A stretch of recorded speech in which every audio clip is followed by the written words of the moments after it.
So, cost to acquire a customer, aka CAC. Let's dive in. Cost to acquire a customer again. So, let's start with definition. All right, cost of acquiring a customer, all the costs required to sell a new customer. So that's the advertising dollars, the payroll to a media buyer, creative team, software that the team uses to make advertising and sales commissions, salaries, the managers of those teams, everything that it costs you. So a lot of people, and if you want, you can delineate how much does it cost if you use paid ads, for example, how much it costs us in media spend versus how much is our, sometimes people call it fully loaded CAC. You can have both those numbers separated out, which I think is wise. It's kind of like media CAC versus fully loaded. But at the very basics now, that only really applies to paid media. If you acquire customers via outbound, payroll is going to be the majority of your CAC. If you use content to get customers as your primary acquisition method, then it's just going to be the cost of the payroll for the team that does all the distribution of content and editing and whatnot. But most companies, especially if you're bigger, are going to have multiple different versions of that, which is why you just look at everything and you look at how many customers you got, you divide it out, and you're like, that's our cost per customer. So if we're trying to get unlimited customers, we better be sure we know what our own costs to make sure that we can actually pay for it so that we can get unlimited new customers. All right, so let's calculate it together. So if you use outreach as your primary way of getting customers, then you use, let's say, $200 a month in email software, and you pay someone $3,000 a month to do cold email prospecting for you, then emails become appointments that turn into 8 sales per month. And so then you pay your salesperson $100 per sale. So then what's CAC? All right, this is like a ChatGPT prompt word problem. But fundamentally, this is what it looks like for you as a business owner. So this is how we calculate it. So the total cost for 8 sales means that you have a $3,000 emailer plus a $200 software plus $800 in commissions, which is the 8 sales times $100 equals 4 grand. All right. So now we divide that by the number of new customers, which is $4,000 divided by 8 new customers equals $500 per sale. So CAC is $500 in this outreach example. So let's say that you have a content business. So let's do this one. So you have to pay 2 people in your media team that you pay $5,000 a month each, and they help you make, edit, and distribute content across all platforms, right? So that content then turns into inbound messages and then opt-ins on your site, and then those leads turn into 10 new customers, and you pay $100 in commission per sale. All right, so what's CAC? So the reason I'm giving you all those stats is so that you can plug your own stats in and then figure this out for yourself. So if my media payroll is 5K times 2, it's $10,000 a month there. My commissions is 10 sales times 100 is 1,000. So all in, I got 10 grand plus 1 grand is $11,000. So my cost to acquire a customer, we'll say, is $11,000 divided by 10 customers equals $1,100. So my CAC's $1,100. Now, if some of you are like, wait, I have sales payroll in there too, then add it in. If there's something that you don't have here, cut it out. But fundamentally, it's just all the money you spend to get new customers divided by how many customers you got. Cool. And I'll do one quick one on paid ads. So you spend $4,000 a month on a media buyer. You spend 20 grand in buying ads, the actual media itself. You spend $1,000 commissions per sale, so this is probably a higher ticket sale. And you spend $1,000 in software and tracking and following up with the leads that come in to get 10 new customers. So what's CAC? So media, 4K, media spend, 20K, software, 1K, commissions, 10 times 1, 10,000. So all in, you spend $35,000 divided by 10 customers, $3,500 per customer is our CAC. That's how this works. By the way, one of the best ways to improve any metric is to start measuring it. So, how to improve it? In this whole training, I talk about lots of different things that cover and check off different boxes here. But fundamentally, if you had nothing else and you just need to have a cheat sheet for this, it would be you make better offers, that gets you higher response rates. And if you make better offers, you're also going to convert a higher percentage of people. More people are going to take the next step. If you have better offers in general, your CPMs are also going to go down because people are like, oh, this is a better offer. Great.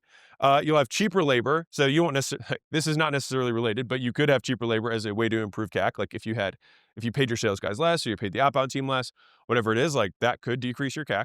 And you could have cheaper software because that is also a cost. But I would say if I had to measure which of these is going to be the biggest levers, it's going to be these 3. And I rarely go and dip into these ones, to be very candid with you, because you have such order of magnitude changes you can make up here that sometimes this stuff becomes irrelevant. You lose morale for no real benefit. All right. So we talk about these 2 primarily for this book. So the 2 most powerful words in advertising are free and new. Use them. And so for us, if our objective is to lower CAC to the greatest degree possible, we want to get as many sales as possible for as little advertising dollars as possible. And so that means we want to convert the highest percentage of our audience. And so note that this is expanded content from the book, all right, that I just think is worth knowing. All right. So in $100 million leads, I talk about the value of giving something away for free. Some people don't want to do that, but let me explain why I think it's probably a good idea, especially if you're starting out. All right. So Dan Ariely, again, none of this is in the book. I had to cut this out. So Dan Ariely, who's a famous behavioral economist, psychologist, whatever, some science dude. All right. So he ran this thing called the Hershey Kiss test, and he would give away Hershey Kisses for free, or he'd give them away for a penny. Want to guess the difference in take rates on a college campus? 9 times more people took the free Hershey Kiss versus the 1 penny kiss. And he called this the penny gap. 9 times more. For those of you who have this like heeing and hawing of like, I don't want to give stuff away for free. Okay, don't. I think it dilutes my brand. Okay. There's a difference between giving products away for free and giving value away for free. And you have to understand the difference. And I have always subscribed to the Chick-fil-A model of this, which is either it's free or it's full price, never discounted. So if we mess something up, your sandwich and your whole meal's on us. But otherwise, it's premium and it's full price. But it's one or the other. There is no in between. And so if we want to make, let's say you're B2B, you make content that's free. You make lead magnets that are free. You provide value. You make software tools. You give them away for free. These are all things. If it's free versus $1, like, well, you're going to get shitty customers if you do it. Like, okay, cool. And for everyone who does want to listen, let's keep going. So we start for free because if they don't want it, it's because they, one, don't want it. And so that means you just change what you're giving away or how you describe it. So either the thing's wrong or how you describe the thing's wrong. The second reason somebody doesn't want your free thing is because they don't believe you. So it's too good to be true. So I'll give you a story about this. So there was a famous marketer who used to on the side teach marketing classes, and he talked about believability. And so he'd always run this test once a year where he'd run an ad that says, give me $100 and I will give you $1,000 back, call this number. And no one would call. And the main reason was no one believed it. It was too good to be true. Now, to be fair, people are dumber now. And so maybe it would work now, but when he would run these tests, we'd have to something, we'd have to run something, maybe, but like the point hopefully remains. All right. The next is I've seen this split test work more times than I care for, but if you advertise something that can help you make an extra $5,000 a month versus something that helps you make an extra $500 a month, this one gets more opt-ins. And so you're like, how could a lower result get more people to want it? And it's because more people believe it. Kind of interesting. The last reason that people don't want your free thing is because it's the wrong people seeing it. So it's like if I'm getting a free gym membership that's offered in Ohio, I'm never in Ohio, so I don't really care. And so if you're selling, fur coats to, Arizonans in the summer, probably not the right market. Even if it's like, hey, it's free, it's like, I'm just never going to wear it, right? Now, there's intrinsic value to fur coats, but you get the idea. All right. And so big three is that I like testing this because if you give stuff away for free, then you know that if people don't want it, you change what it is or how you describe it. They don't believe you can give it to them or you're showing to the wrong people. All of these things are great feedback for us. So here are the pros of free is that you will get more leads for free and you will get lower cost leads when you market or advertise with free. Here are the cons of free is that the volume can be a double-edged sword if you're not prepared for it. So if you use some of the stuff in this book and this training, you're going to get way more leads than ever used to. And so what'll happen is you'll get way more people reaching out. And if you don't have the manpower or the time to reach out to all these leads, it's wasteful. And so what you then do is you can add friction. So you give something away for free and then add friction. And so then you can add qualifications, which could be like types of questions, the number of steps in a process. The targeting you do is also another form of friction. You can force them to consume stuff prior to taking another step. You can increase ad length. These are all things that you can do to increase friction. All right. So if you're looking at this and you're like writing this down, like these are the steps that you can do to add friction to any advertising process. And so for me, I don't want to make my ads or my offers worse. I want to make them better and then add more friction because fundamentally the idea is like, I want to get as many people who want this thing to raise their hand and then put my filters in place so that only the people with money who are qualified come through. But I want the strongest magnet to get as many people as possible to take that first step. And then the filter to cut out as many of the people who I don't want in, that I got as extra eyeballs or extra clicks from my big, amazing, sexy thing. And so the other con of free is that sometimes you have people who have no intention of buying, right? This is the free brings broke people myth. Let me see if I actually dive into this deeper. Okay, I don't, so I'll tell you right now. So here's the free brings broke people myth. We tested this. So we have a tremendous amount of data on this concept. But in gyms, as you might imagine, because I came from the gym world, we'd have gym owners saying, I don't want to give away free service. They'd be like, it undervalues my brand, blah, blah, blah, blah, blah, whatever.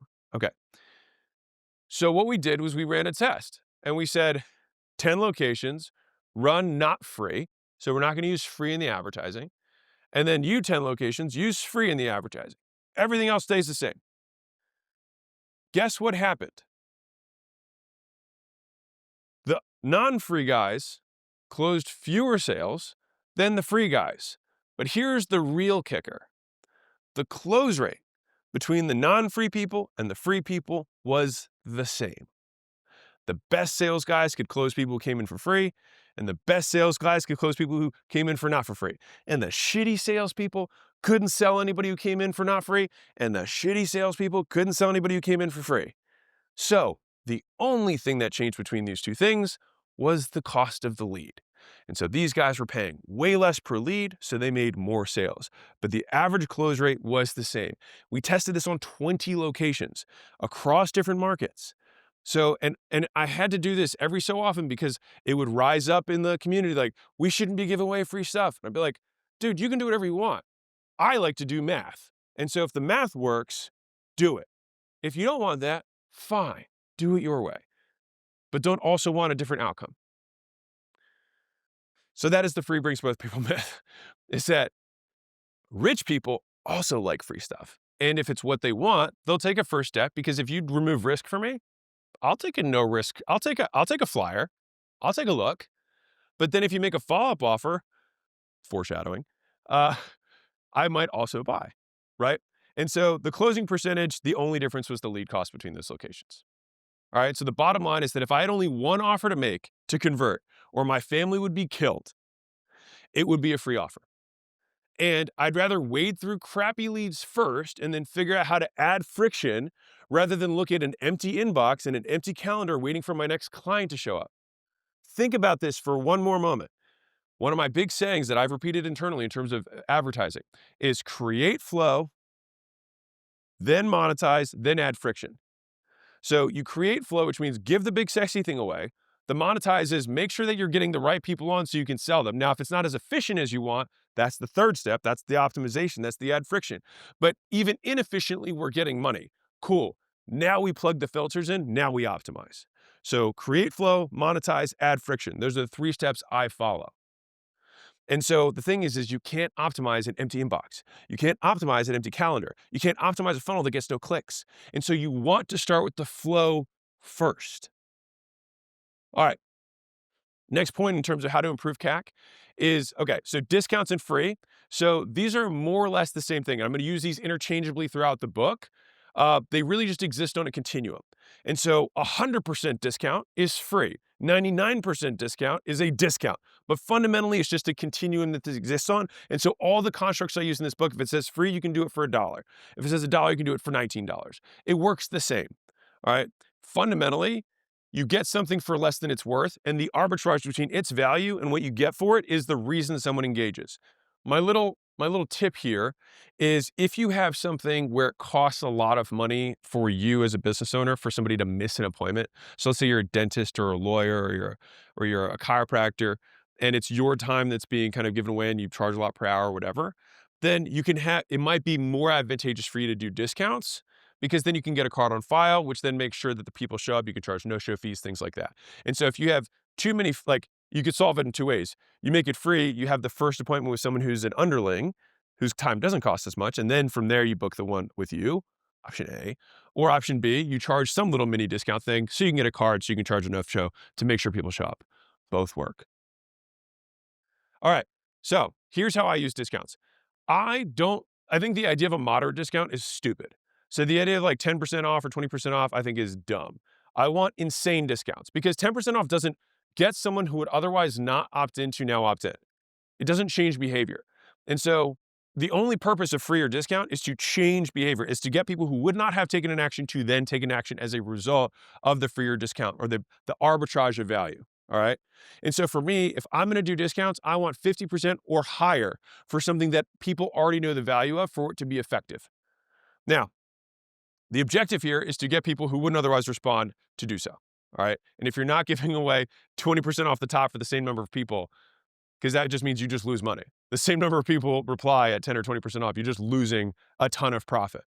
And so don't worry, I will show you how to do it without giving away the farm. All right, like you're like, wait, how am I gonna give away fits? Relax. That's what this whole thing's about. All right. So there's 4 ways to display discounts. Number 1 is that you can say the percentage off. All right. So let's say it's 87% off the first visit. All right, that would be, let's say it's $13 for my $100 first visit. It would be 87% off. Okay, fine. The next way would be the absolute amount off. So it'd be $87 off. Now in the example here, it's $181 off the first week, normally $210.